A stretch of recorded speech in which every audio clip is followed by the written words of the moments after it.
আমার ভাইরা ওই ক্যালিফোর্নিয়া এলাকায় একটা বিদ্যালয়ে জাতি ধর্ম বর্ণ নানান ধর্মের ছেলে মেয়েদেরকে সেখানে লেখাপড়া করানো হয়। তো স্কুলের হেডমাস্টার টিচার উনি সব ছাত্রদেরকে জিজ্ঞেস করতেছেন ক্লাস অফ রেখে যে তোমরা বড় হলে কে কি হতে চাও একটু জানতে চাই। তো প্রথমটারে জিজ্ঞেসে হ্যাঁ দাঁড়ায় কয় আমি স্যার বড় হইলে ডক্টর হতে চাই। ভালো। 2 নম্বরটা তুমি দাঁড়াও তুমি বড় হলে কি হতে চাও? আমি বড় হলে ডাক্তার হতে চাই। Thank you, good idea, good boy, বসো। 3 নাম্বার তুমি দাঁড়াও তুমি বড় হলে কি হতে চাও? ডাক দিয়ে কয় স্যার আমি বড় হলে ইঞ্জিনিয়ার হতে চাই। Good idea. তুমি 4 নাম্বারটা সে ডাক দিয়ে বলতে স্যার আমি বড় হলে অধ্যক্ষ হতে চাই, চ্যান্সেলর হতে চাই। তুমি আরেকজন বলছে স্যার আমি হব সহকারী অধ্যাপক, ভাইস চ্যান্সেলর। ভালো, ঠিক আছে। তুমি এবার 6 নম্বরটার দিকে 6 নম্বর স্যার আমি বড় হলে ক্রিকেটার হতে চাই। ভালো। তুমি আমি ফুটবলার। তুমি গিটারম্যান। গিটারম্যান বোঝেন? গিটারম্যান বোঝেন না? ওই দেখবেন যে কিছু আছে পিছনের মান্দার সাইজ কামরাঙ্গার মতন হয়ে গেছে গা। দেখবেন রাত 12টা 1টার দিকে মাধবদীর দিকে গেলে মাঝে মধ্যে রাত বিরাত যাইতো, দেখবেন যে মোটর সাইকেলে সেলেন্সারের পাইপ খুইলা ভ্রম ভ্রম খালি গোরে। এটি হলো গিটারম্যান। ছাদের উপরে উঠা বন্ধু বান্ধবী লইয়া উত্তার মতন এটারে কি কয়? গিটারম্যান। আসলে গিটারম্যান না, এটা হলো সিটারম্যান। এটা কি ম্যান? আমার ওয়াজ হইল বাস্তবতার সাথে মিলে এবং বয়ান করি। আমি বাস্তবমুখী কথা বলা লোক। আমি রাগ করতেছেন? বেজার হইলে আমার কিছু করার নাই। আমার বন্ধুগণ ডাক দিয়ে করতেছে তোমার নাম কি, তুমি কি হতে চাও? বলে আমি গিটারম্যান। তুমি? বলে আমি মিউজিক হেভেন ম্যান। ভালো। তুমি? বলে I am super classical music man. আমি মানে অত্যাধুনিক মানে হইতেছে আর কি মেশিন চালানো যন্ত্র। ভালো। বলতে বলতে বলতে বলতে বলতে বলতে বলতে বলতে সর্বশেষ সর্বকনিষ্ঠ একটা ছেলে সবশেষে বসে আছে ব্রেঞ্চের উপরে, পা নিচের দিকে দিয়ে মাথা নিচু করে বসে আছে। তো স্যার বলতেছে যে বাবা তুমি দাঁড়াও, তুমি বড় হলে কি হতে চাও? সে দাঁড়িয়ে আদবের সাথে দাঁড়িয়ে বলতেছে স্যার আমার ধর্ম তো ইসলাম, আমি বড় হলে সাহাবী হতে চাই। আস্তে করলেন সুবহানাল্লাহ। কি হতে চায়? হ্যাঁ, যখন কইছে আমি সাহাবী হতে চাই তখন ওই স্টুডেন্ট আরো যারা ছিল ছেলে মেয়ে এবং টিচার সহ সবাই বলা কওয়া শুরু করছে হোয়াট ইজ দিস সাহাবী, বাট ওয়াই সাহাবী? সাহাবী কি? এবারে এদের ওনাভানা দীক্ষা বেন বেন দীক্ষা মাস্টারে বিরক্ত কয় চুপ করো, সবাই চুপ করো। আর পিছনের মুসলমান ছেলেটারে ডাক দিয়ে কয় student please you the talking, clean talking. ও আমার ছাত্র দয়া করে তুমি তোমার বক্তব্য কথা পরিষ্কার করে বলো, সাহাবী কাকে বলে? কয় স্যার সাহাবী কারে কয় এটা যদি জানতে চান তাহলে আমার আব্বার কাছে যাইতে। তোর বাপের কাছে পরে যাবো, আগে ক সাহাবী কি? কয় সাহাবী তাদেরকে বলা হয় যারা ঈমানের সহিত নবীকে দেখছে, আল্লাহ পাক দুনিয়াতেই তাদেরকে জান্নাতের ঘোষণা দিয়ে দিয়েছে। তারা মরবে, মরার পরে একটা দরজা খোলা থাকবে, ওই দরজা দিয়ে তারা ঢুকলেই জান্নাতে যাবে। যেমন আপনারাও কিন্তু এখন সাহাবায়ে কেরামের মর্যাদার দিকে আছেন, মানে ইলমে দ্বীনের তলবের দিকে আছেন। কিভাবে? শহীদি মর্যাদা পাবে। হাদিসের মধ্যে আছে যারা ঘর থেকে বের হয় ইলম তলবের উদ্দেশ্যে, এই ইলম তলবের উদ্দেশ্যে আসার পরে যদি কেউ মারা যায়, সে মরবে, মরার পরে তার জন্য একটা মাত্র দরজা আল্লাহ খোলা রাখবে, সেই দরজাটা হলো জান্নাতে ঢোকার দরজা। আমরাও কিন্তু এখন ইলম তলবের উদ্দেশ্যে আসছি, কথা বলেন ঠিক কিনা? তো বলতেছে সাহাবী তাদেরকে বলা হয় যারা ঈমানের সহিত রাসূলকে দেখেছেন তারা সাহাবী, তাদেরকে আল্লাহ তাআলা জান্নাত দান করে দিবে। তো এইবার আমার বন্ধুগণ, আমার ভাইরা, এই কথা বলার পরে তো বলতেছেন আজকের জন্য ক্লাস অফ করে দিলাম, তোমার বাবার কাছে যাই। আমার বুঝতে হবে, হেদায়েত দিয়ে দিব আল্লাহ খ্রিস্টানদের। দেখেন না, আমি শুধু বলতে চাচ্ছি ওই বাড়িটা কার বাড়ি ছিল, কে ছিল যে এখনো সে বাড়িটা পড়লো না। আমার বন্ধুগণ, তো এইবার বাবার কাছে গেছে, টিচার স্টুডেন্টের সহিত সাথে চলে গেছে। তো ছাত্রর বাবা আর মা এই অবেলায়, ক্লাস টাইম চলা অবস্থায়, এখনো স্কুল বন্ধ হয় নাই, ক্লাস শেষ হয় নাই, সে আসতেছে, আবার তার সাথে হেডমাস্টারও আসতেছে। আমার ছেলে কোনো আবার সমস্যা করলো কিনা। এবার আস্তে করে ছেলেটার মা কাছে দেখো, বাবা কোনো সমস্যা হয়েছে? তোমার টিচার সহজে আমাদের বাড়িতে আসলো, ব্যাপারটা কি? না আম্মা, কোনো সমস্যা নেই। আব্বা কোথায়? ভিতরে, এই মাত্র কাছ থেকে আসলো। আব্বার সাথে আমাদের টিচার কথা বলবে। তো এবার বাবা বের হয়েছে। বাবা বের হওয়ার পরে ছেলে বাবাকে সালাম দিছে, বাবাও ছেলেকে সালামের উত্তর দিছে। কি মুশকিল, হ্যাঁ কি সমস্যা? আব্বা আজকে আমাদের টিচার আমাদের স্কুলে সবাইকে ক্লাস বন্ধ করে জিজ্ঞেস করছে বড় হলে কে কি হতে চাই। তো সবাই যার যার মতন অভিপ্রায় ব্যক্ত করছেন, তাদের দিলের কথা তারা বলছে, কিউরিসিটি জাগ্রত করে বলছে। কিন্তু আমাকে যখন স্যার জিজ্ঞেস করছে আমি বড় হলে কি হতে চাই, আমি তখন বলছি যে আমি সাহাবী হতে চাই। তখন আমার এই ইংলিশ টিচার, খ্রিস্টান মানুষ, সে বলতেছে যে সাহাবী কি জিনিস। আমি বলছি সাহাবী কি জিনিস এটা ভালো রূপে জানতে চাইলে আব্বার কাছে যাইতে হবে। সুবহানাল্লাহ। তো এই যে এখন আপনার কাছে আসে, আপনি বলেন সাহাবী কাকে বলে। তো বাবা ডাক দিয়ে বলতেছে, বেটা তুমি চুপ রাহো, তুমি খামোশ হো যাও, তুমি চুপ থাকো, তোমার টিচারের সাথে যা বলার আমি বলি।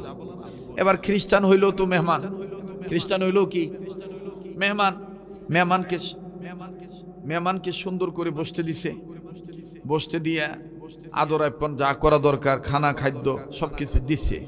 খাওয়া শেষ, এবার ডাক দিয়ে বলতেছে, ভাই বাতাইয়ে সাহাবী কাকে বলে? ভাই জলদি বলেন তো দেখি সাহাবী কাকে বলে। মুসলমান লোকটা ডাক দিয়ে কয়, ভাই জান আপনার ধর্ম খ্রিস্টীয় ধর্ম, আমার ধর্ম ইসলাম। আমি একজন বিজনেসম্যান, আমি ব্যবসা বাণিজ্য করি। এই ব্যবসার ফাঁকে মাঝে মধ্যে সময় বের করে আমি আমার আল্লাহর রাস্তায় সময় দেই, দাওয়াত ও তাবলীগের কাজ করি। ওগো আমার সন্তানের টিচার, আপনি শুনে নেন, এই দাওয়াত ও তাবলীগের একজন আমি জিম্মাদার। কয়েকটা মহল্লার জিম্মাদারি আমি সাহেব হুজুর আমাকে দিয়েছেন। আমি দাওয়াত ও তাবলীগের কাজ করে বেড়াই। ডেকে ডেকে বলতেছেন, ভাইজান বুঝলাম আপনি দাওয়াত ও তাবলীগ করেন, আপনার ধর্মের নাম ইসলাম, কিন্তু সাহাবী কাকে বলে যদি আমাকে একটু শর্টকাটে বুঝিয়ে বলতেন। ডাক দিয়ে বললেন, ভাইজান সাহাবী কাকে বলে এটা বলার জন্যই তো পরিচয় তুলে ধরতেছি। বলে কি বলেন না? ডাক দিয়ে বলতেছেন, আমি এই দাওয়াত ও তাবলীগের কাজ করার অবস্থায় যখন আমি বাড়িতে থাকি, ব্যবসা বাণিজ্য করি, বাড়িতে থাকা অবস্থায় সালাতুল ইশা, ইশার নামাজের পর বাদাল ইশা, ইশার নামাজের পর খানা খাদ্য খাবার গ্রহণ করার পর অথবা কোনোদিন খানা খাওয়ার আগে আমি আমার ছেলে, আমার মেয়ে, আমার বিবি সবাইকে নিয়ে কিতাব থেকে তালিম করি। ডাক দিয়ে বলে তুমি যে তালিম করো কিতাব থেকে, যে বইটা দ্বারা, এই বইটার নাম কি? বলে স্যার ওই বইটার নাম বললেই তো সাহাবী কি আপনি বুঝতে পারবেন। বলে আমি যে কিতাব থেকে স্যার তালিম করি আমার ফ্যামিলিতে, আমার পারিবারিক এই মিটিংয়ের মধ্যে, যেই কিতাব থেকে আমি তালিম করি এশার নামাজের পরপর, ওগো স্যার ওই কিতাবটার নাম হলো হেকায়েতে সাহাবা। আরে বাবাজি, হেকায়েতে সাহাবা নামক যে কিতাবটা আছে, এটা দাওয়াত ও তাবলীগের অন্যতম আমার বন্ধু বন্ধুগণ একটা কিতাব সাহাবায়ে কেরামের জীবনী কিতাবটার মধ্যে আছে, আমার বন্ধুগণ এই বইটার মধ্যে আছে। ডাক দিয়ে বলতেছেন, মিয়া ভাই তাইলে আপনার ছেলে যে সাহাবী হতে চায়, আপনি কিতাবটা খুলে আমাকে একটু সাহাবী কি জিনিস আরো খুলে খুলে বলেন না। বলে তাইলে তাদের ঘটনা শুনতে হবে। ওবাজান হেকায়েতে সাহাবা নামক কিতাব খুললেন।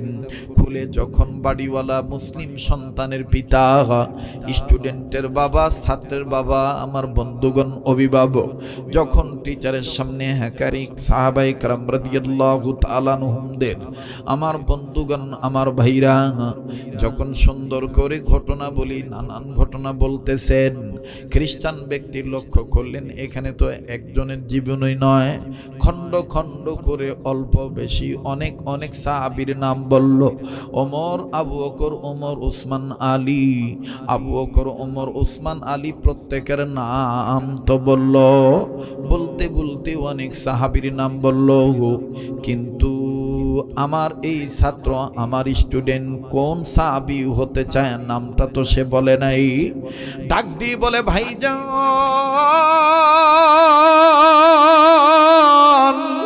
একটু দয়া করে কিতাবখানা বন্ধ করুন। এখানে আপনি ওমরের কথা বললেন, ওসমান আলীর কথা বললেন, আবু বকর, এরপরে ভিন্ন ভিন্ন আরো সুন্দর সুন্দর নাম আপনি বললেন, কিন্তু আপনার সন্তান কোন সাহাবী হতে চায় আপনার ছেলে তো এটা বলে নেই। আমার বন্ধুগণ আমার ভাইরা, স্টুডেন্ট বলতেছেন, স্যার আমার আব্বাস হেকায়েতে সাহাবা কিতাব থেকে সাহাবায়ে কেরামদের ঘটনা বলতে বলতে আপনি নিশ্চয় শুনেছেন আমার আব্বা বলেছেন হযরতে পীর আমির হামজা রাদিয়াল্লাহু তাআলা আনহুর ঘটনা, আবার বলেছেন হযরতে হানজালার ঘটনা। স্যার আমার বাবাও কোনোদিন জানতো না আমি বড় হইলে কোন সাহাবী হতে চাই, শুধুমাত্র আমার আম্মা জানে। আমি বলেছিলাম, আম্মু আম্মু গো দোয়া করবেন আল্লাহ পাক যেন আমাকে সাহাবীদের সাথে হাসর করায়। কোনোদিন আমার বাবাকে আমি বলি নাই। আর আজকে আপনি আর আমার টিচার উভয় বলতেছেন কোন সাহাবী হতে চাই। শুনে নেন স্যার, ওগো আমার পিতা মহোদয়, একটু আগে আমার আব্বা যে হযরতে হানজালা সাহাবীর নাম নিলেন, আমি এই বাচ্চা মানুষ, এই ছোট বালক হানজালা হতে চাই। এবার খ্রিস্টান ব্যক্তিটা ডাক দিয়ে বললেন, ওগো ভাইজান হানজালা হতে চায় কেন? হানজালার ঘটনাটা যদি একটু শুনাইতেন। আরে বন্ধু, পৃথিবী বিশ্ববিখ্যাত দাঈল আল্লাহ আল্লামা তারিক জামিল দামাত বারাকাতুহুল আলিয়া, আমার বন্ধুগণ আমাদের মুরব্বীদের মুরব্বী আল্লামা তকি উসমানী দামাত বারাকাতুহুল আলিয়া খুতুবাতের মধ্যে কত সুন্দর করে তিনি ইসলাহি খুতুবাতের মধ্যে কত সুন্দর করে কথাগুলি লিখেছেন। আমার বন্ধুগণ আমার ভাইরা, এবার ডাক দিয়ে বলতেছেন হানজালা হতে চায় কেন আমার একটু বুঝতে হবে। আমার বন্ধুগণ আমার ভাইরা, স্টুডেন্ট ডাক দিয়ে কয়, স্যার এই কিতাবটার মধ্যে লেখা আছে হযরতে হানজালা রাদিয়াল্লাহু তাআলা আনহু তার অন্তরাত্মার মধ্যে আল্লাহ এবং নবীর প্রেম এমন ভাবে কবুল করেছিলেন, এমন ভাবে গ্রহণ করেছিলেন, নবীর প্রেম নিয়া নাপাক শরীর নিয়া যুদ্ধ করে জীবন দিয়ে দিছি, শহীদ হয়ে গেছে।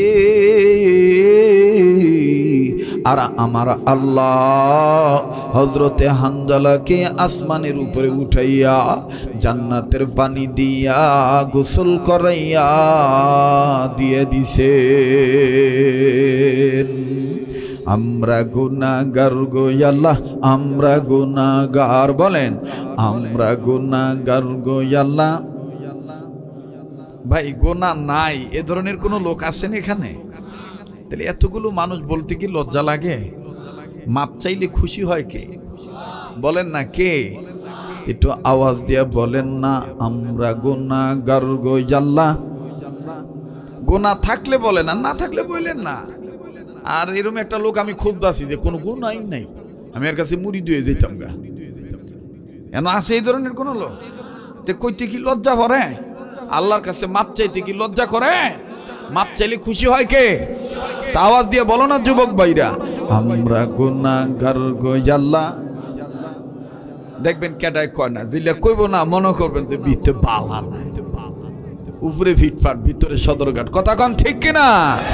তাহলে আওয়াজ দিয়ে কোন তো আস্তাগফিরুল্লাহ, আস্তাগফিরুল্লাহ। আমরা গুনাহগার গো আল্লাহ, জোরে আমরা গুনাহগার গো আল্লাহ, আমরা গুনাহগার, আমরা গুনাহগার গো আল্লাহ। দয়া করে মায়া করে মোদের গুনাহ মাফ কইরা দাও, তোমার নাম যে গফুর গাফফার। আমরা গুনাহগার গো আল্লাহ, মাশাআল্লাহ, আমরা গুনাহগার গো আল্লাহ।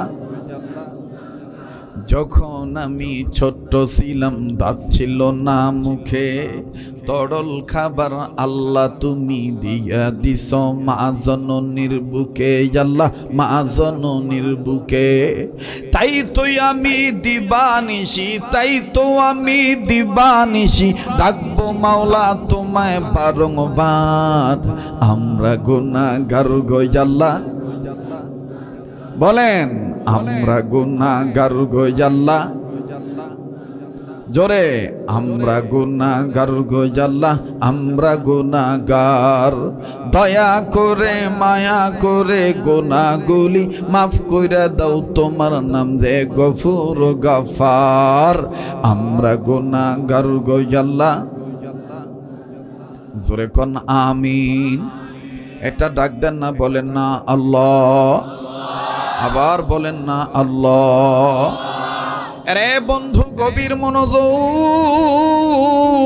যখনই বলল আমি হানজালা হতে চাই, খ্রিস্টান টিচার ডাক দিয়ে বলতেছেন, মিয়া ভাই আপনার ছেলের সাথে আমার আর কোনো কথা নাই, আপনি মনে যদি কষ্ট না নেন হানজালার জীবনীটা আমার একটু ভালো করে শোনান। মুসলমান ভাইরা আমার বন্ধুগণ, এটা কোন হানজালা? আল্লাহু আকবার, আল্লাহু আকবার। যেই হানজালা রাদিয়াল্লাহু তাআলা কবর থেকে এখনো পর্যন্ত জান্নাতের ঘ্রাণ আসে। এ বাচ্চাদেরকে একটু চুপ করান তো।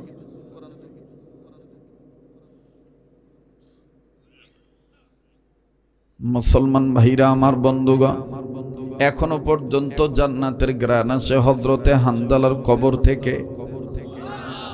আওয়াজ দিয়ে বলেন না সুবহানাল্লাহ।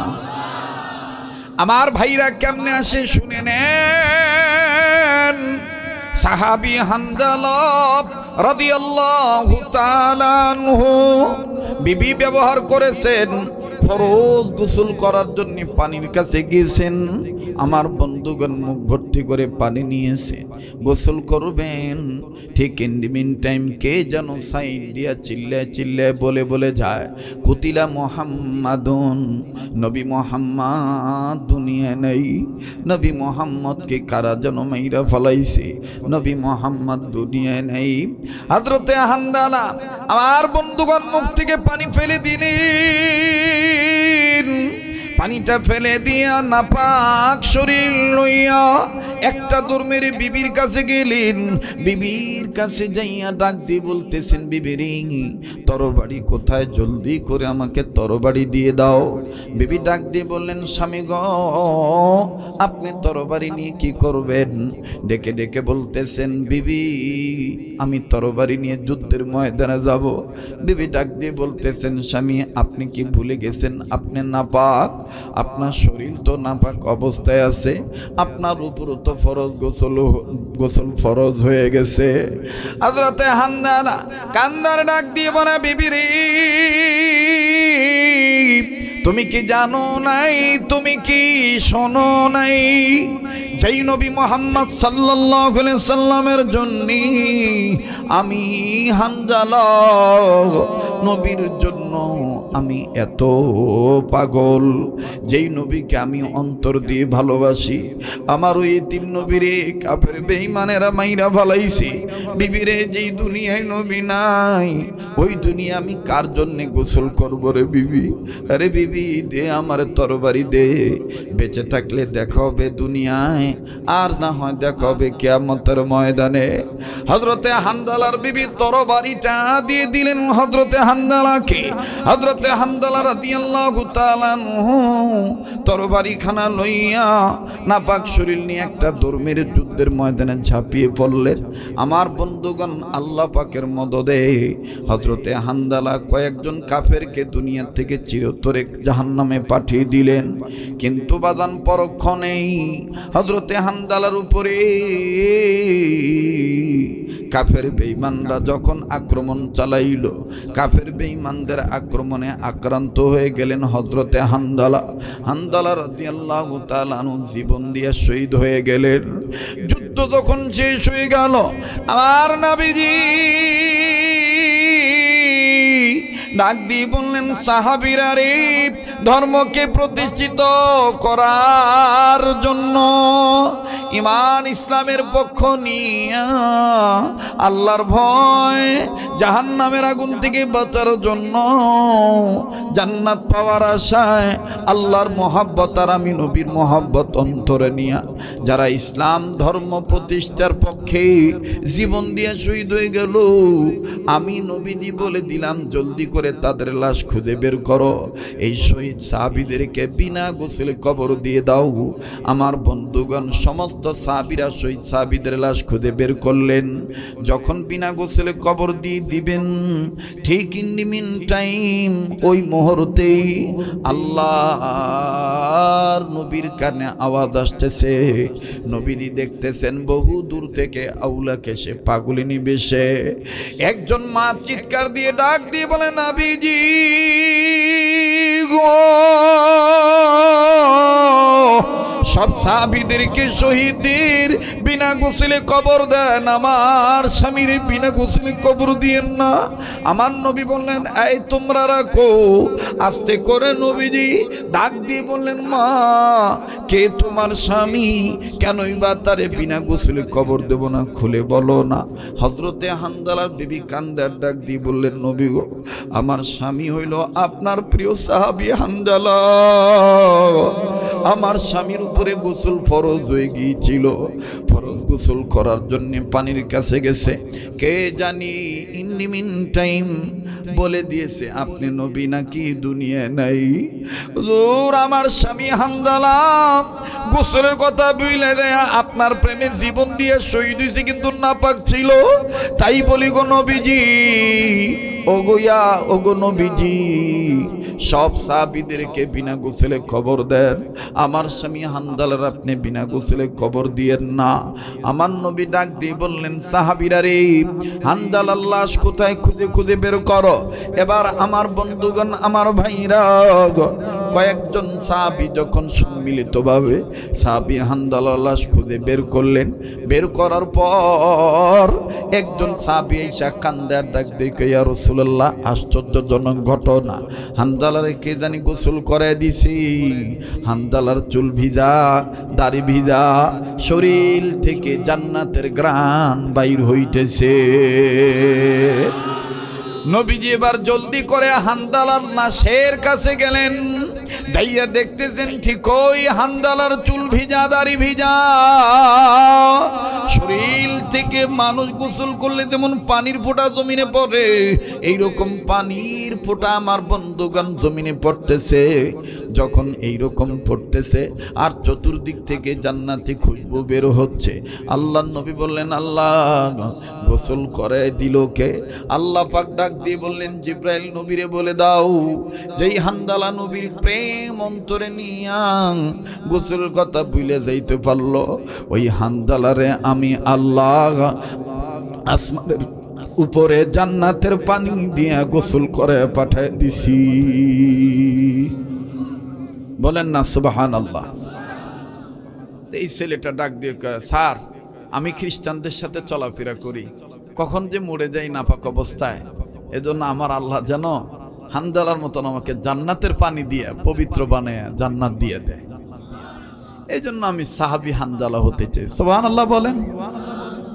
তো মোহতারাম হাজিরিন, ওই খ্রিস্টান টিচার তৎক্ষণিক সময় ওই সময় তাৎক্ষণিকভাবে ডাক দিয়ে বলে, তাইলে তোমার ছেলেকে সাক্ষী রেখে আমি খ্রিস্টান টিচার কালেমা পড়ে মুসলমান হয়ে গেলাম।